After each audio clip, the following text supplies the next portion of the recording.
as we gather around the warmth of a crackling campfire. We journey to a time when gods walked among men, when the sea whispered secrets to the brave, and the stars themselves bore witness to the deeds of heroes. We travel to the golden lands of myth and legend, where a young prince named Jason dared to dream the impossible and risked everything to claim his destiny. This is the tale of his quest for the fabled Golden Fleece, a treasure of untold power. Guarded by fire and fury, it is a story of daring that defied the gods, danger that tested the strongest wills, loyalty that bound comrades together, and betrayal that shattered hearts. This is the kind of tale that forges legends and shapes the very fabric of history. Snuggle up, enjoy the warmth of the fire, and let the adventure begin. This is the story of Jason and the Golden Fleece. Chapter 1: The Exiled Prince. Long ago, in the kingdom of Iolcus, there was a young prince named Jason. His life should have been one of privilege and ease. But fate had other plans. Jason's father, King Aeson, had been overthrown by his own brother, the ruthless and power-hungry Peleus. Peleus seized the throne, and to ensure his rule, he sought to eliminate anyone who could challenge his claim, including the infant Jason. But Jason's life was spared. His mother, fearing for his safety, secretly sent him away to be raised in the wilderness under the watchful eye of Chiron the centaur. Chiron, half man, half horse, was wise and kind.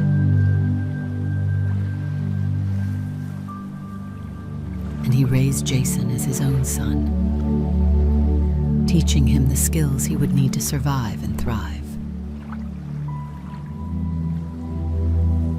Jason grew strong and brave, and though he lived far from the palace, he never forgot who he was.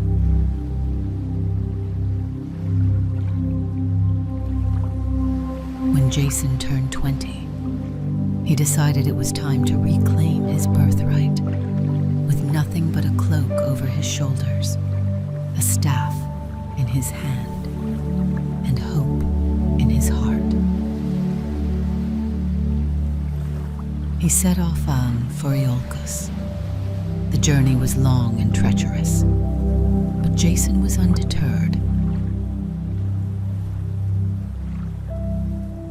He crossed rivers, climbed mountains, and braved forests filled with wild beasts. One day, as he approached a wide and fast-flowing river, he encountered an old woman standing on the bank.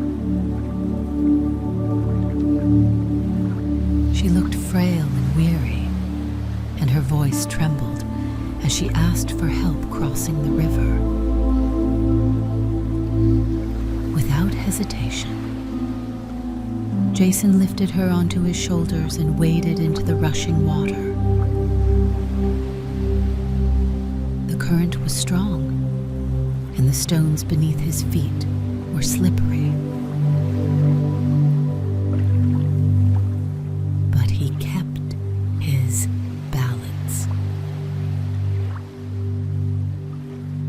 unbeknownst to Jason, the old woman was not what she seemed. When they reached the far side of the river, she revealed her true identity. She was the goddess Hera in disguise. Touched by Jason's kindness and courage, Hera vowed to aid him in his quest. She blessed him with her favor and warned him of the dangers that lay ahead. Her words were cryptic but powerful. Beware the man who wears but one sandal. Jason thanked the goddess and continued on his way. His sandals had been swept away by the river's current, leaving him with only one to wear. But he thought little of it as he pressed forward. When he arrived in Iolcus, the sight of the city stirred his heart. It was a place he had only heard of in stories. Now, he was standing in its shadow. The streets buzzed with activity as he made his way to the palace. But when he entered the grand hall, the room fell silent. All eyes turned to him. And Peleus, sitting on the throne, froze in recognition. Peleus's face grew pale as he noticed Jason's single sandal. A prophecy had foretold that a man with one sandal would bring about his downfall. And now, that man stood before him. Jason, bold and unafraid, declared his identity and demanded the throne be returned to its rightful owner. But Peleus was cunning. He did not rise in anger or fear. Instead, he smiled, masking his unease. "Ah, my nephew," Peleus said, his voice smooth as silk. "How fortunate you've returned.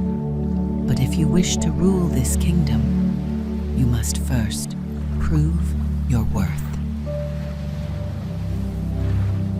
Bring me the Golden Fleece, and I shall surrender the throne to you."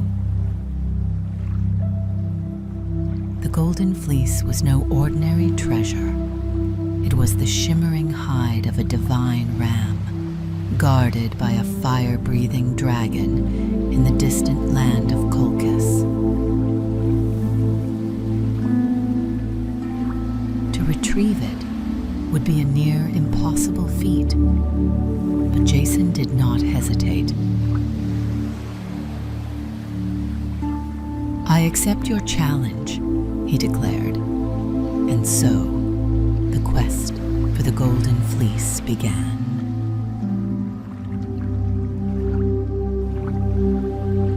Chapter 2: The Building of the Argo.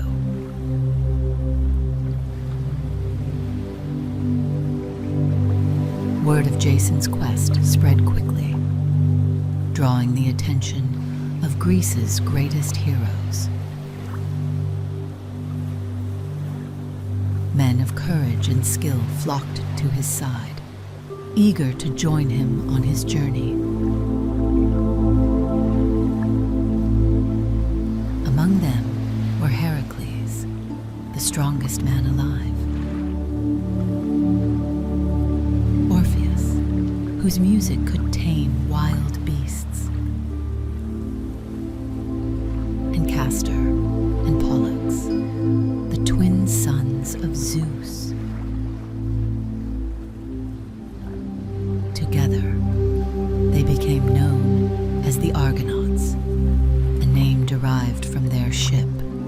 the mighty Argo. To undertake such a perilous voyage, Jason needed a vessel worthy of the task. He sought out Argus, a master shipbuilder, who crafted the Argo with wood from the sacred forest of Dodona. Its prow was carved from an enchanted oak that could speak and offer guidance, making the Argo not just a ship, but a living ally. As the Argonauts prepared to set sail, they gathered supplies and made offerings to the gods. Jason stood at the bow of the Argo, his heart brimming with determination. The journey ahead was fraught with danger, but he was not alone, with his loyal crew by his side and Hera's favor upon him. He was ready to face whatever challenges lay ahead. The Argo's sail caught the wind, and the ship glided smoothly out of the harbor. The sea stretched before them, vast and unknown. But Jason felt a surge of hope, for he knew that destiny awaited him.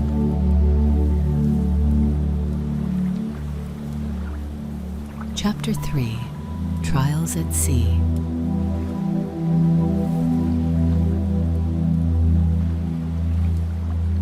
The Argo glided over the glittering waves, its oars dipping in unison as the crew propelled it forward. For days, the sea was calm, and the Argonauts sailed with ease. Their spirits were high as they sang songs and told stories of past victories, but their voyage was far from a simple adventure. The gods, as ever, watched from above. And the challenges they would face were just beginning.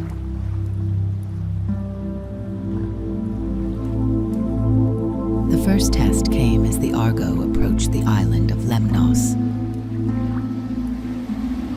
A strange and quiet place, the crew noticed no men on the shore, only women, dressed in flowing robes and watching them with wary eyes. Jason and a small group of Argonauts disembarked, curious to learn more. The leader of the women, Queen Hypsipyle, stepped forward, and she revealed the truth of their island's silence. Lemnos had once been home to both men and women. The women had been cursed by the goddess Aphrodite, who caused their husbands to find them repulsive. In a fit of fury and despair, the women had risen against the men and driven them from the island. Now, they lived alone, wary of strangers. Jason listened carefully, his heart moved by their plight, and he promised that his crew meant no harm. The women welcomed the Argonauts with feasts and gifts, and bonds of friendship were formed. Though some of the Argonauts lingered, tempted by the idea of staying on the island with its fair inhabitants. Jason remained steadfast in his mission, reminding his crew of their purpose. After several days, they bid farewell to the women of Lemnos and returned to the sea. As the Argo pressed onward, they encountered their next challenge. Fierce and unrelenting winds that drove them off course. The sea turned wild, with waves crashing against the ship and lightning splitting the sky. The crew struggled to keep the Argo afloat, their muscles straining against the oars. Just as it seemed the storm would consume them, the Argo came to rest on a rocky shore. The crew stumbled onto land, weary but grateful to have survived. Here, they encountered an old and weary man named Phineas, who sat surrounded by scraps of spoiled food. His once noble features were drawn with suffering, and his voice was weak as he greeted the Argonauts.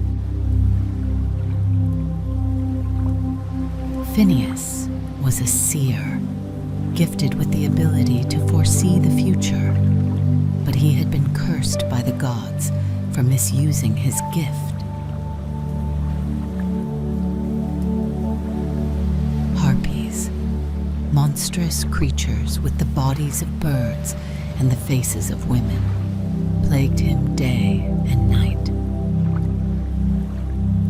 swooping down to steal his food and torment him.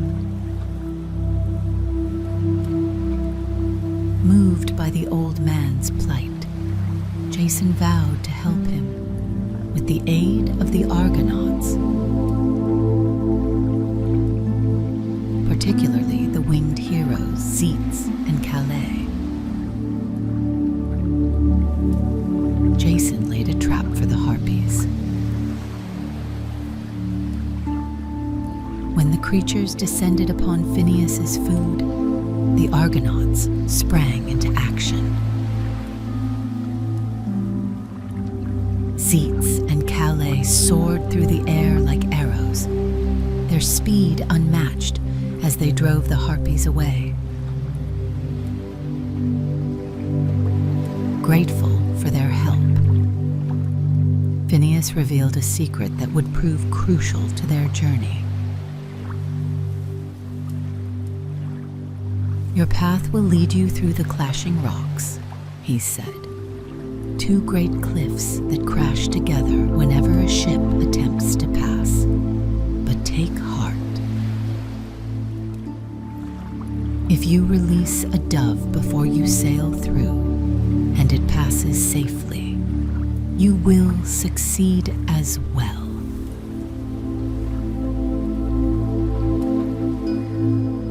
Jason thanked Phineas for his wisdom, and the Argonauts prepared for the next leg of their journey.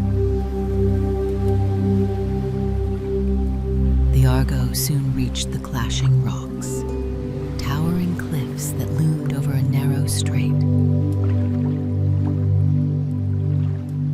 Their jagged edges were stained with the wreckage of ships that had tried and failed to pass through. The crew hesitated, their courage wavering at the sight of the deadly passage. But Jason, steady and determined, took Phineas's advice.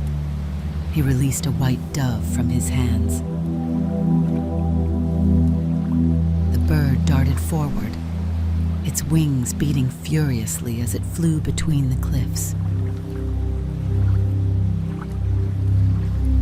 Just as the rocks began to move, they clipped the dove's tail feathers.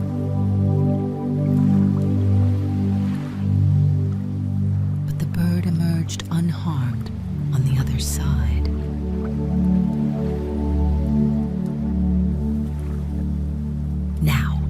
Jason shouted, and the Argonauts sprang into action. Rowing with all their might, they drove the Argo into the strait. The cliffs began to close, grinding together with a deafening roar.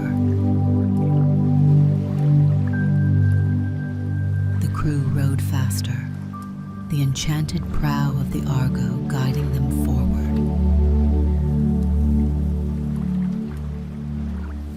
The ship scraped through the passage just as the rocks collided, shattering the air with the sound of thunder. When the Argo emerged on the other side, the crew erupted in cheers. The clashing rocks were defeated, and they sailed on, their spirits renewed. The Argo's journey continued, and with each passing day, the crew grew closer to the fabled land of Colchis. Jason often stood at the prow, his thoughts consumed by the task ahead. The Golden Fleece was within reach, but so too were the dangers that guarded it. One night, as the Argonauts rested on the deck beneath a star-filled sky,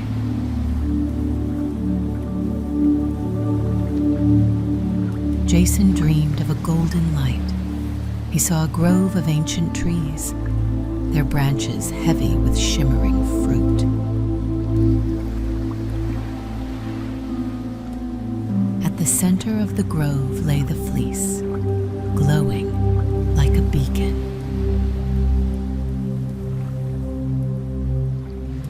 But a shadow loomed over it. A great dragon coiled around the base of the tree, its eyes burning with malice.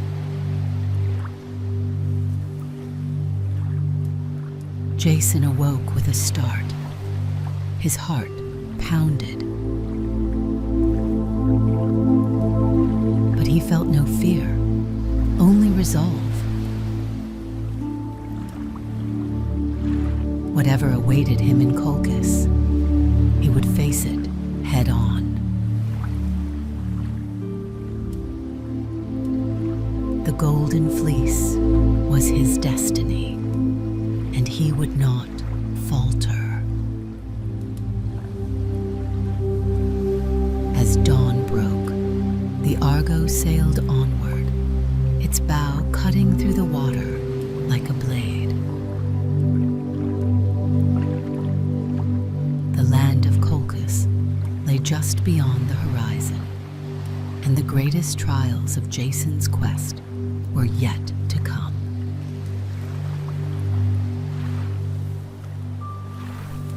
Chapter 4: The Land of Colchis.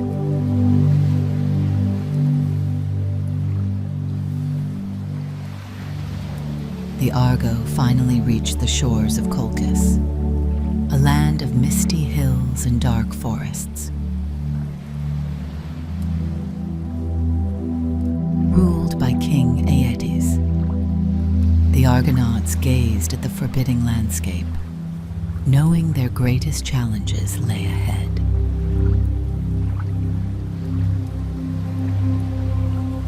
Jason stood tall at the prow, the weight of the journey pressing heavily on his shoulders. But his resolve was unshaken. As they disembarked, Jason and a select group of Argonauts made their way to Aeetes' palace.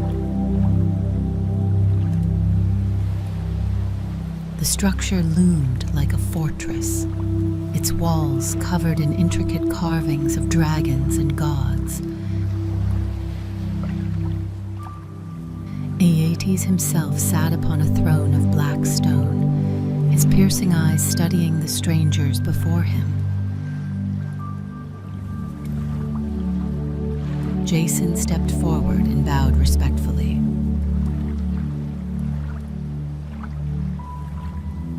"Great King Aeetes," he began.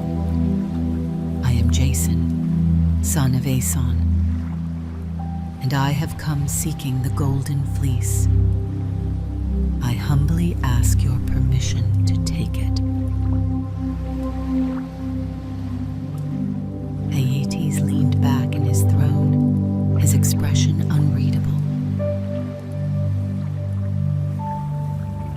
"You seek the fleece," he said, his voice like the rumble of distant thunder. "Do you understand the power of what you ask for?" "The fleece is no ordinary prize, and it is not given lightly." Jason met the king's gaze without flinching. "I understand its value, and I am prepared to earn it," he said. Aeetes smiled, though there was no warmth in it. "Very well," he said. "If you wish to claim the Golden Fleece, you must first prove your worth. I will set 3 tasks before you. Complete them, and the fleece shall be yours. Fail, and you shall leave this land empty-handed, if you leave at all." Jason nodded. "I accept your challenge," he said. His voice was steady, but he could feel the tension in the room as the king's conditions were set. The next morning, Jason was led to a field where 2 immense bulls grazed. These were no ordinary animals.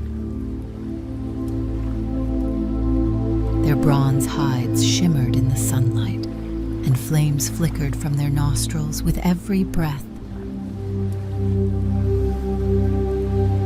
The task was to yoke them to a plow and drive them across the field. The Argonauts watched anxiously as Jason approached the beasts. Their fiery breath scorched the ground, and their eyes glowed like molten metal.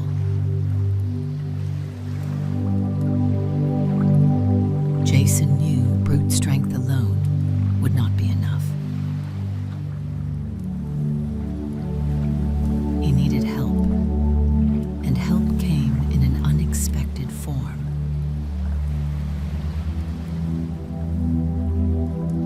That night, Medea, the king's daughter, came to him in secret.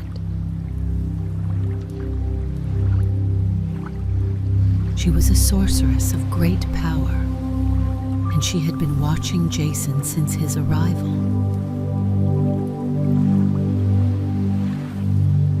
Though she had only just met him, she felt a connection to him that she could not explain.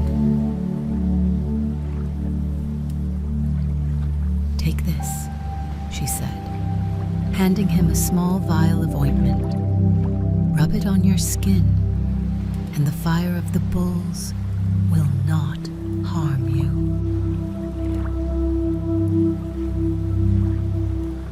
Jason hesitated for a moment, but the sincerity in her eyes reassured him. He accepted the ointment and thanked her. Medea gave him a final warning before disappearing into the night. "Do not let fear control you. The bulls can sense it." The next day, Jason stood before the bulls, his skin protected by Medea's magic. The beasts charged at him, their horns like blades. But Jason held his ground,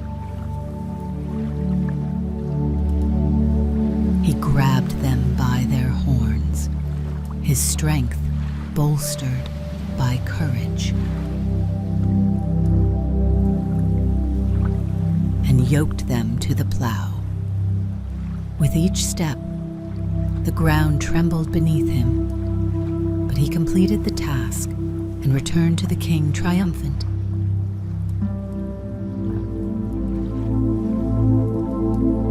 Aeetes' face darkened with displeasure, but he kept his composure as he announced the next challenge. For his second task, Jason was given a bag of dragon's teeth and instructed to sow them into the field he had just plowed. This seemed simple enough. But Aeetes' cryptic smile suggested otherwise. As Jason scattered the teeth across the soil, he soon understood why.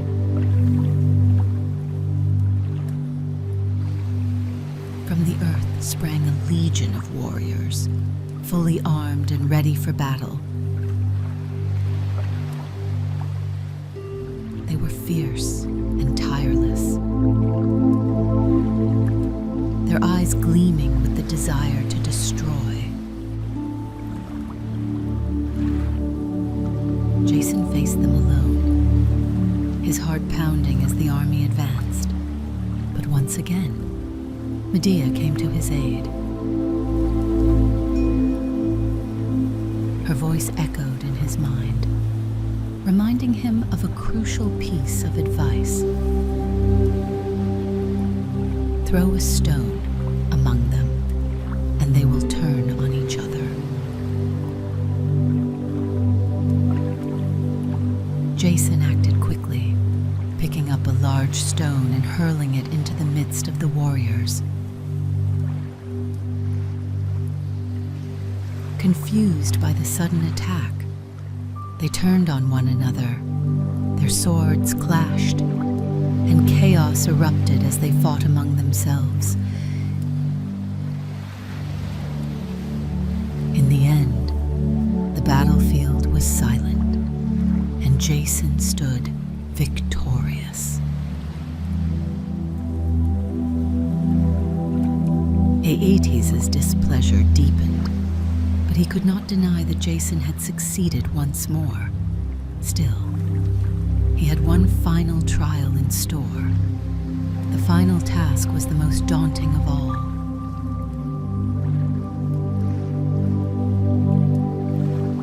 Jason was to retrieve the Golden Fleece itself, which hung in a sacred grove guarded by a fearsome dragon.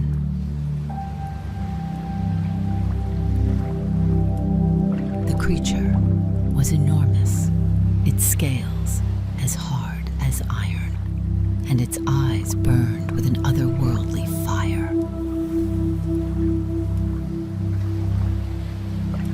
No weapon could pierce its hide, and its roar was enough to paralyze even the bravest of men. Jason approached the grove under the cover of night. Medea accompanied him. Her presence a comfort in the darkness. "The dragon never sleeps," she whispered. "But I can lull it into a trance. You must act quickly once it is subdued." She began to chant in a language Jason did not understand. Her voice was soft and rhythmic, weaving a spell that carried through the air like a lullaby. The dragon's great head swayed, its fiery eyes growing heavy. Slowly, it sank to the ground, its breathing deep and steady. Jason wasted no time. He climbed the sacred tree and cut the golden fleece from its branch. It was lighter than he expected, its golden threads shimmering like sunlight trapped in fabric. With the fleece in his hands, he felt a surge of triumph, but their escape was far from assured. Aeetes had no intention of letting Jason leave Colchis with the fleece. As the Argonauts prepared to set sail, the king's soldiers pursued them. Determined to prevent their capture, Medea used her magic to create a thick fog that concealed the Argo as it slipped away into the night.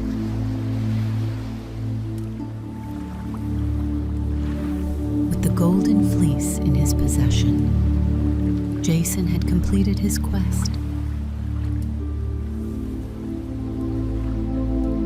But his journey was far from over. The road home would be fraught with dangers.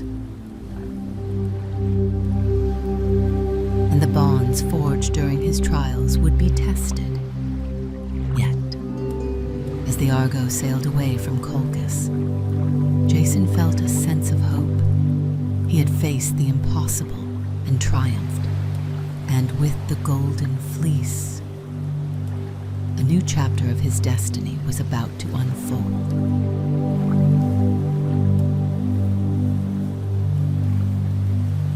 Chapter 5: The Long Journey Home.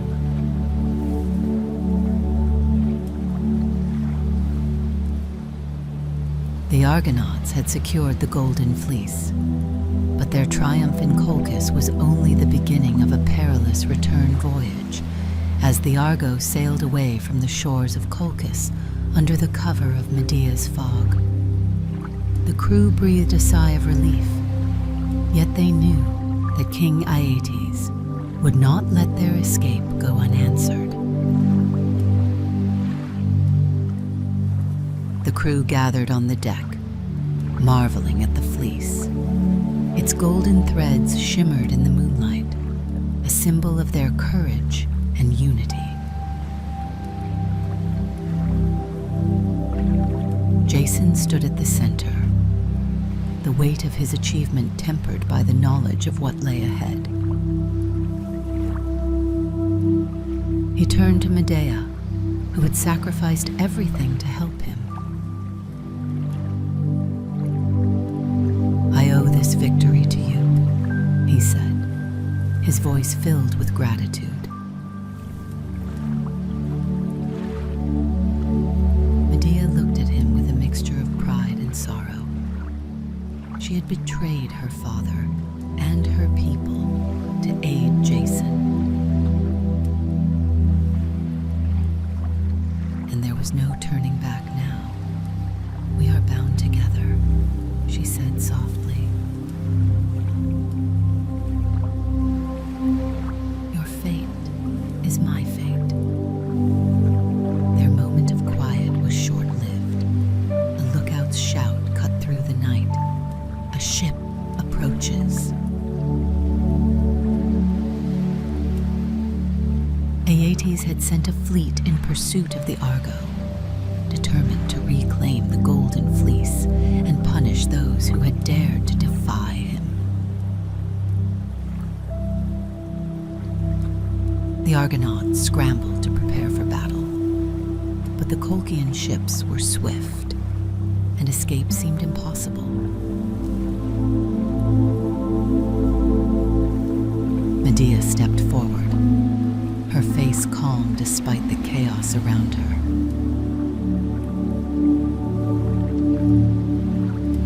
"I will handle this," she said.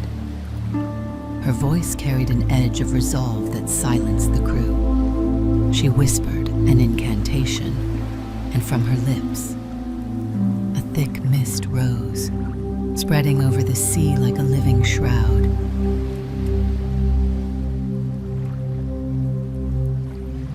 The Colchian ships hesitated as the fog enveloped them, blinding their pursuit. the Argo slipped away. Guided by the enchanted prow that whispered directions to Jason, though the Argonauts escaped, the tension on the ship was palpable. They knew Aeetes' wrath would not be so easily evaded. After many days of sailing, the Argo approached the island of Crete. Here, the crew hoped to rest and replenish their supplies. But as they neared the shore, a great bronze figure appeared on the horizon. Talos, the guardian of Crete.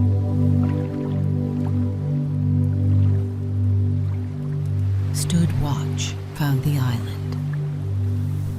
He was a giant automaton, crafted by the gods to protect the land from invaders. Talos's body gleamed like molten metal in the sunlight,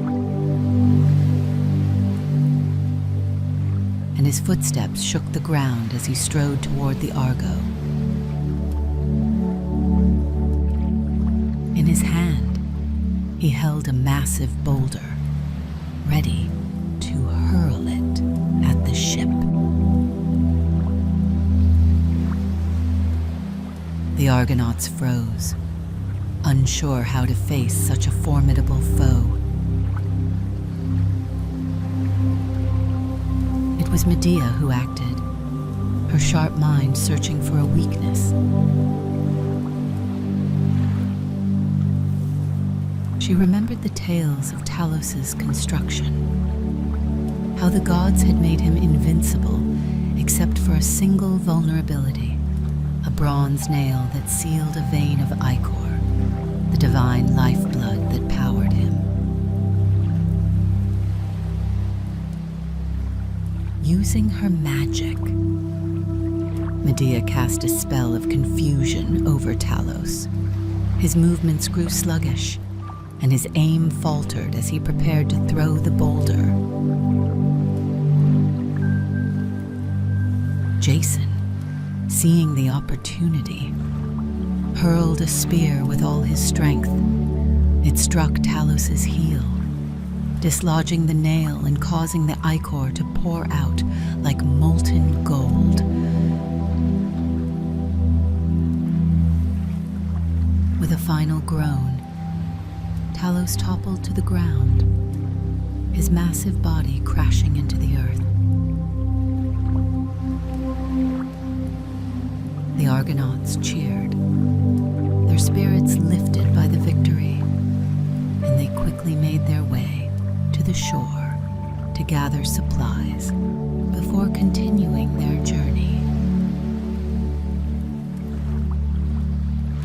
As the Argo ventured deeper into the open sea, the crew encountered one of the most dangerous trials yet, the sirens. These creatures were said to be beautiful women with voices so enchanting that no sailor could resist their song.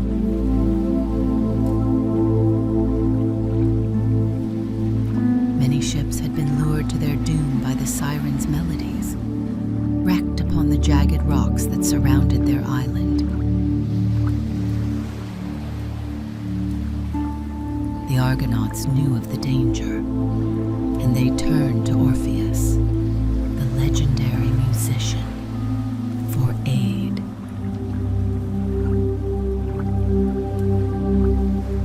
As the ship approached the sirens' lair,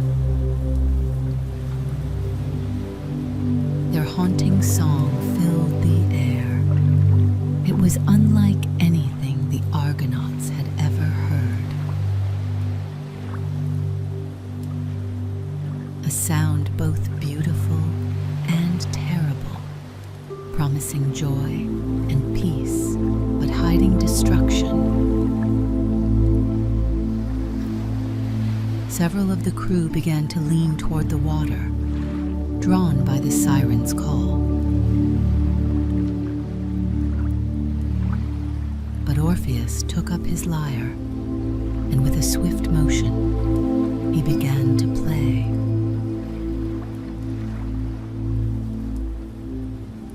His music rose above the siren's song, its beauty even greater than theirs. The Argonauts paused, their hearts filled with Orpheus's melody instead of the deadly lure of the sirens.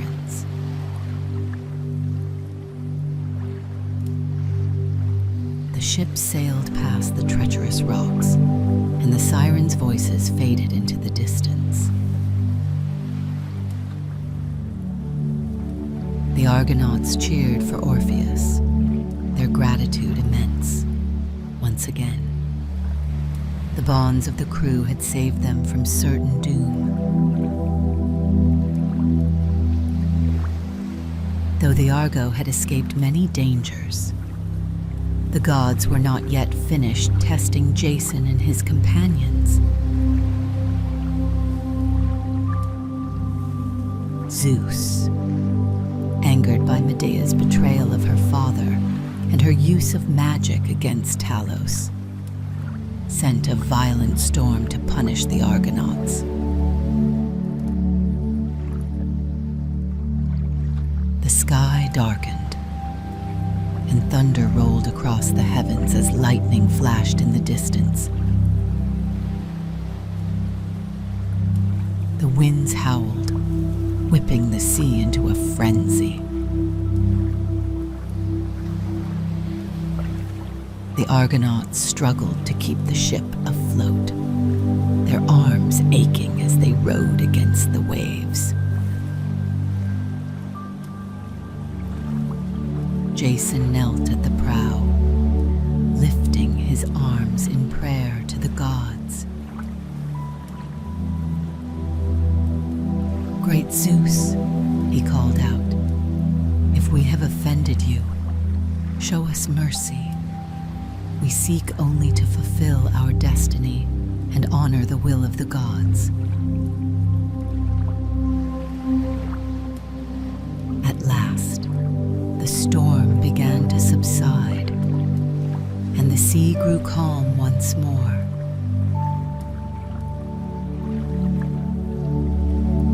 The crew slumped in exhaustion, their strength nearly spent, but their resolve unbroken.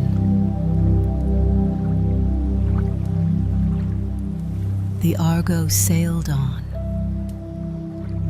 guided by divine will and the determination of its crew.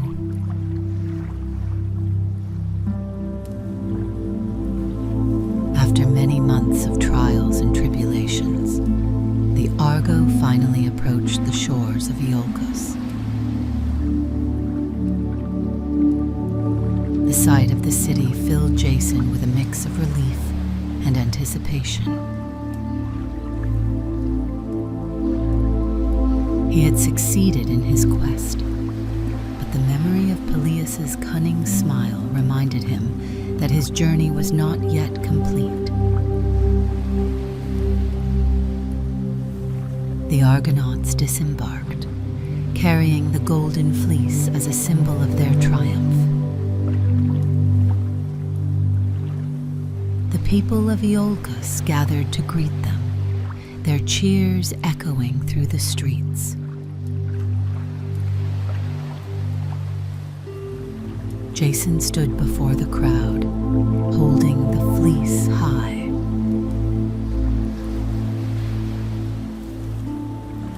"The fleece is ours," he declared, "and with it, the rightful king shall be restored."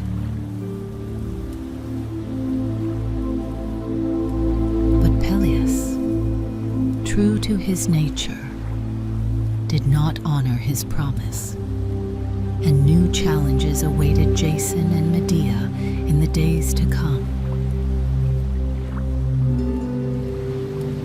For though the Golden Fleece had been won, the trials of life, loyalty, and justice were far from over.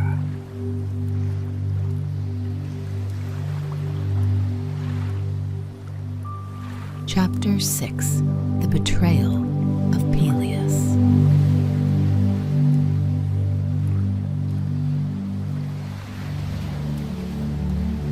Jason returned to Iolcus as a hero, the Golden Fleece gleaming in the sunlight.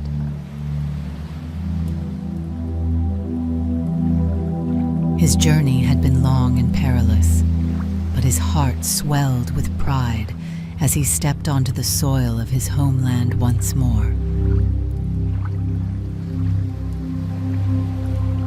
The people gathered in awe to see the famed treasure, whispering of Jason's bravery and the legendary Argonauts who had defied gods and monsters to retrieve it.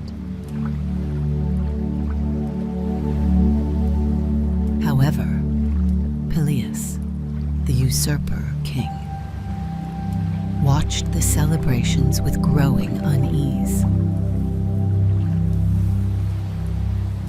He had never truly believed Jason would survive the quest, and now, the sight of his nephew holding the fleece filled him with dread.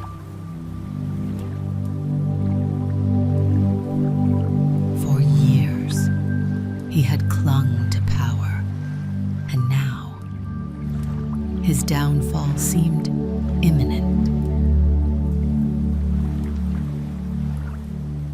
Jason stood before the palace gates, the golden fleece draped over his shoulders like a mantle of victory. His voice rang clear as he addressed the crowd.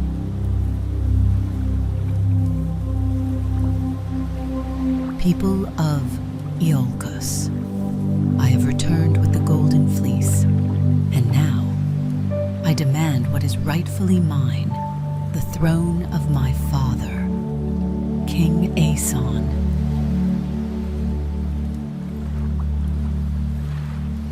The crowd erupted in cheers, but Peleus, ever cunning, stepped forward with a feigned smile.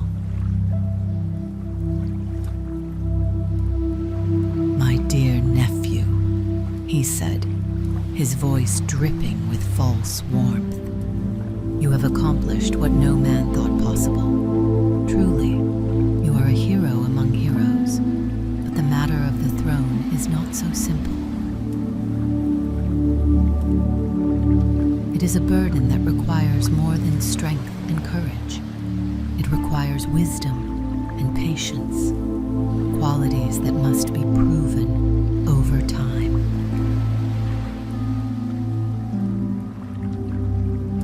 Jason's jaw tightened as he listened. He had fulfilled Peleus's impossible demand. And yet, the throne remained just out of reach.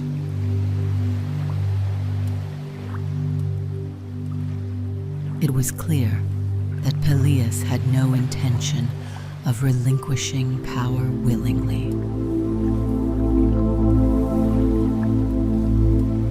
Jason's frustration simmered, but he forced himself to remain calm. "You gave your word," he said evenly. "The fleece is here. Will you honor your promise?" Peleus's smile did not waver.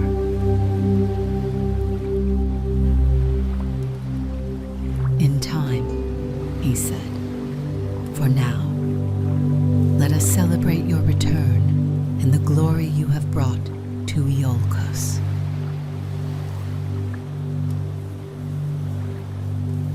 Jason's patience wore thin in the days that followed.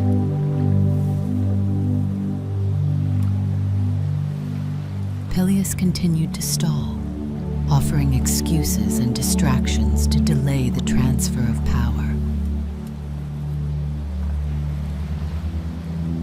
The Argonauts, who had risked their lives for Jason's cause, grew restless. But it was Medea who seethed with the deepest anger. Medea, a sorceress of Colchis, had sacrificed everything to help Jason. She had betrayed her father, abandoned her homeland, and risked her life at every turn. To see Jason's rightful place denied by a man as deceitful as Peleus ignited a fire within her. One night, as Jason brooded over Peleus's endless schemes, Medea approached him with a plan. Peleus has no intention of keeping his word, she said. If we wait for justice, it will never come. But if we act, we can end his tyranny once and for all.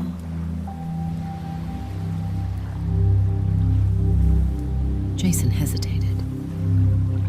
"What are you suggesting?" he asked.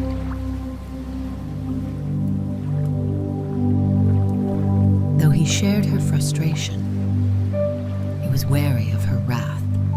He knew the depths of her power and the lengths to which she would go to protect him. Medea's eyes burned with intensity as she spoke. "Leave it to me. I will use my skills to bring him down." Medea's plan was as cunning as it was ruthless, disguising herself as a priestess of Hecate, the goddess of magic and the underworld. She approached the daughters of Peleus. These women were devoted to their father.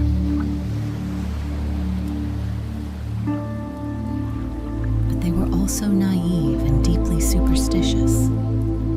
Medea played on their fears and desires with chilling precision. She told them that Peleus was old and frail, and that she possessed the power to restore his youth. "With the blessings of Hecate," she said, "I can make your father young and strong again."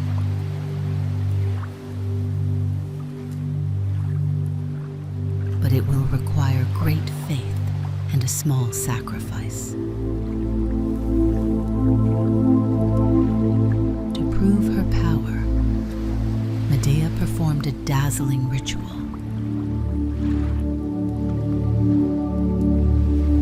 She killed an old ram in front of them, cutting it into pieces and placing it in a cauldron of boiling water. Chanting a spell, she called forth the magic of the underworld, and from the cauldron sprang a young lamb, whole and alive.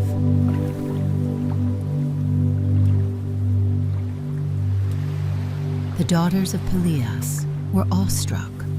Convinced of Medea's power, they agreed to perform the same ritual on their father.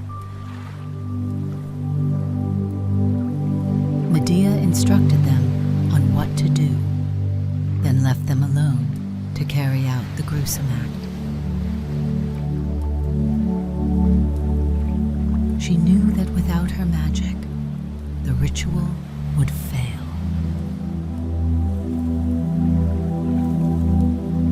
That night, as Peleus slept, his daughters crept into his chambers, their hearts pounding with a mix of fear and hope. They killed their father and placed his body in the cauldron, following Medea's instructions to the letter. But no miracle occurred. The water boiled, and the pieces remained lifeless. When the truth dawned on them, it was too late. Medea's deception had succeeded. Peleus was dead, and his daughters were left in despair. Their grief and guilt consumed them, and they fled the palace. With Peleus gone, the throne of Iolcus was finally within Jason's reach. But the manner of Peleus' death created unrest among the people. Though he had been a tyrant, his death at the hands of his own daughters, orchestrated by a foreign sorceress, cast a shadow over Jason's claim to power.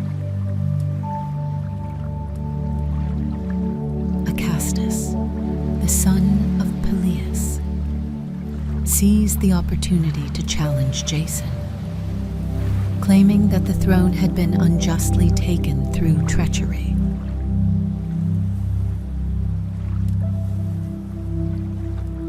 The city grew divided, and Jason's dreams of a peaceful reign crumbled.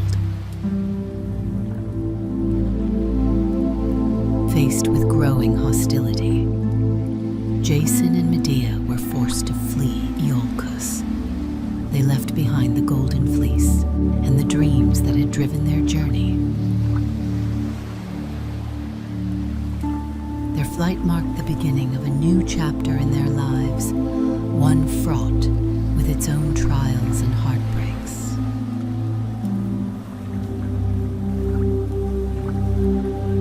Jason's quest for the Golden Fleece had been a tale of heroism and adventure. But its aftermath was a reminder of the complexities of human ambition and the price of power. Though Jason had achieved the impossible, his victory came at great cost. The Golden Fleece, once a symbol of divine favor, became a relic of a turbulent past. As the Argo sailed once more into the unknown, Jason and Medea carried with them the weight of their choices. Their love, once unshakable, would be tested by the trials yet to come. And the legend of Jason and the Golden Fleece would endure, a story of glory, betrayal, and the unyielding pursuit of destiny.